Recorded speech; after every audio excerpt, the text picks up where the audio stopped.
जवान हुई है, इसीलिए उसे लड़कों में बहुत ही ज्यादा रुचि है और वो किसी के साथ इंटीमेट होना चाहती है। और जब उसे कोई नहीं मिलता तब वो अपने आप को ही प्लेजर करती है और अपने आप को छूती रहती है। लेकिन वो एक कैथोलिक स्कूल में पढ़ती है, इसीलिए उसे बार बार हिदायत दी जाती है कि ये सारी चीजें गलत है और ईश्वर के नजरों में ये पाप है। लेकिन धीरे धीरे एलिस को कुछ और सच्चाइयाँ पता लगती है। दोस्तों, इस फिल्म का नाम है यस गॉड यस। कहानी की शुरुआत होती है और हमारे सामने एक हाई स्कूल का दृश्य आता है और यहीं पर हम एलिस को देखते हैं। तभी हमें पता लगता है कि यह हाई स्कूल बहुत ही स्ट्रिक्ट है, क्योंकि ये कैथोलिक हाई स्कूल है और यहाँ पे छोटी छोटी चीजों के लिए बच्चों को सजा दी जाती है। जैसे कि अगर कोई लड़का पेट नहीं लगाता तब भी उसे सजा मिलती है और ये लोग लड़कियों के स्कर्ट को हमेशा ही नापते हैं कि कहीं लड़की जरूरत से ज्यादा तो छोटी स्कर्ट नहीं पहन रही, और अगर कोई भी लड़की ऐसा करती है तब भी उसे सजा दी जाती है। और अब हमारे सामने क्लासरूम का दृश्य आता है और यहाँ पे हम एक टीचर को देखते हैं जिनका नाम है फादर मर्फी, और वो अभी सेक्सुअलिटी के बारे में पढ़ा रहे होते हैं। और उनका कहना है कि किसी भी लड़का या लड़की को इंटीमेट तभी होना चाहिए जब उसकी शादी हो जाए और उसे सिर्फ अपने पार्टनर के साथ इंटीमेट होना चाहिए, और अगर वो अपने पार्टनर के अलावा किसी और के साथ इंटीमेट होगा तब ये पाप माना जाएगा और उसकी सजा उसे जरूर मिलेगी, चाहे वो लड़का हो या लड़की, और वो शादी से पहले करें या फिर शादी से बात करें, क्योंकि ऊपर वाला ये निर्णय करता है कि हम किसी के साथ कब इंटीमेट होंगे और ऊपर वाले की नजर हम पे हर वक्त होती है। इसीलिए हमें इस बात को नहीं भूलना चाहिए और उसके खिलाफ कभी भी नहीं जाना चाहिए।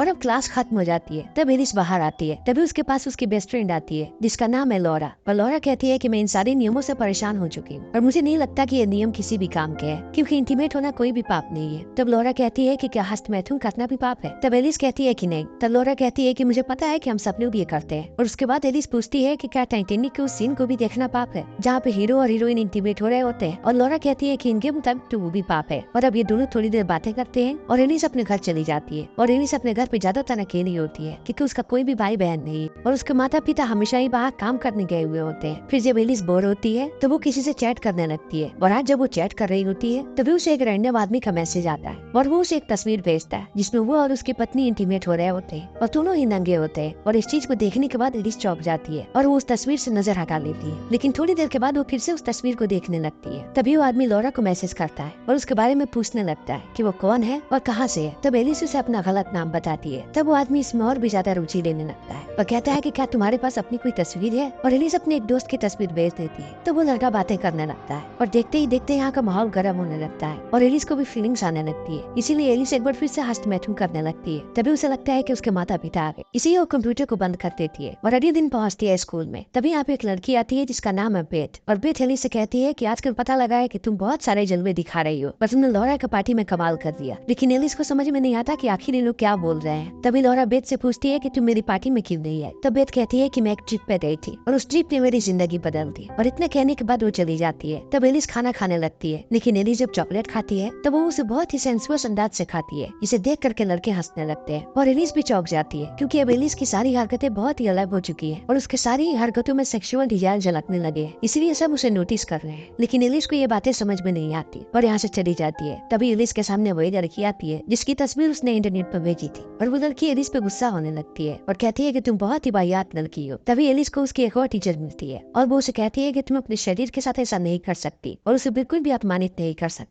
क्योंकि ये सब गलत है और ये सब ईश्वर की देन है, इसीलिए हमें इसके साथ खिलवाड़ नहीं करना चाहिए। और एलिस समझ जाती है कि पूरे कॉलेज में ये बात फैल चुकी है कि एलिस हस्तमैथुन करती है, इसीलिए अब एलिस पहुंचती है फादर मर्फी के पास और उन्हें पूरी बात बताती है। तो फादर मर्फी बताते हैं कि यह गलत है और उसके बाद वो उसका उपाय बताते हैं और कहते हैं कि ईश्वर से तुम्हें क्षमा मांगनी पड़ेगी, इसीलिए तुम चर्च में जाओ और जाकर के ईश्वर से 20 बार प्रे करो। और एलिस भी ऐसा ही करती है, वो चर्च में जाती है और वो प्रार्थना करने लगती है। उसके बाद वो निश्चय करती है कि आजकल उसका दिमाग कुछ ज्यादा ही भटक गया है, इसीलिए वो कॉलेज ट्रिप पे जाएगी जहाँ उसे ईश्वर के बारे में और भी चीजें पता लगेंगी, इसीलिए वो ट्रिप पे निकल जाती है। तभी यहाँ पे हम लॉरा को देखते हैं, लेकिन लॉरा इस ट्रिप पे एक लड़के को पटाने के लिए आई है जो लड़का उसका सीनियर है और वो बार बार उसे ही देख रही है। लेकिन अब ये लोग उस जगह पे पहुंच जाते हैं जहाँ पे इन्हें रुकना है और अब सारे लोग कैंप के अंदर जाने लगते हैं। तभी यहाँ पे कैंप के कुछ बच्चे आते हैं जो पहले से यहाँ पे है और उन्हें ग्रुप लीडर बनाया जाएगा। और यहीं पे एक लड़का है जिसका नाम है क्रिस, और एलिस जैसे ही क्रिस को देखती है वो उस पर फिदा हो जाती है। लेकिन अब ये लोग जाते हैं कैंप के अंदर और कैंप के अंदर एलिस को एक लड़की मिलती है जिसका नाम है नीना, और नीना यहाँ के इंचार्ज है, इसीलिए वो एलिस को कहती है कि तुम अपना फोन दे दो क्योंकि अगले 4 दिनों तक तुम यहाँ पे रहने वाली हो और हम नहीं चाहते कि तुम किसी तरीके से कोई भी डिस्ट्रैक्शन पालो, क्योंकि तुम्हें अपना पूरा ध्यान यहीं पे लगाना है, इसीलिए अपनी फोन, घड़ी और जितनी भी चीजें वो सारी चीजें हमें दे दो। तो एलिस कहती है कि मेरे पास फोन नहीं है, और इतना कहने के बाद वो अपने फोन को छुपा लेती है। तभी इन सारे बच्चों को अलग अलग ग्रुप में बांट दिया जाता है और एलिस के ग्रुप का इंचार्ज होता है क्रिस, इसीलिए एलिस बहुत खुश होती है। तभी यहाँ पे फादर मर्फी आते हैं और वो सबको बताते हैं कि अगले 4 दिनों तक तुम्हें अपने आप को एक्सप्लोर करना है और तुम लोग अपनी जिंदगी के उतार चढ़ावों को महसूस महसूस करोगे और ये चीज तुम्हें भविष्य में बहुत ही ज्यादा मदद करेगी, क्योंकि ईश्वर चाहते हैं कि तुम इन सारी चीजों पर ध्यान दो और ईश्वर ने ही तुम सबको यहाँ पे आने के लिए चुना है। और इतने कहने के बाद यहाँ पे सारे लोगों को पेपर्स दिए जाते हैं जिनमें अलग अलग मूड्स होते हैं और फादर मर्फी कहते हैं कि इनमें से अपने अपने मूड्स को चुनो जिन चीजों को तुम लोगों ने हाल ही में महसूस किया।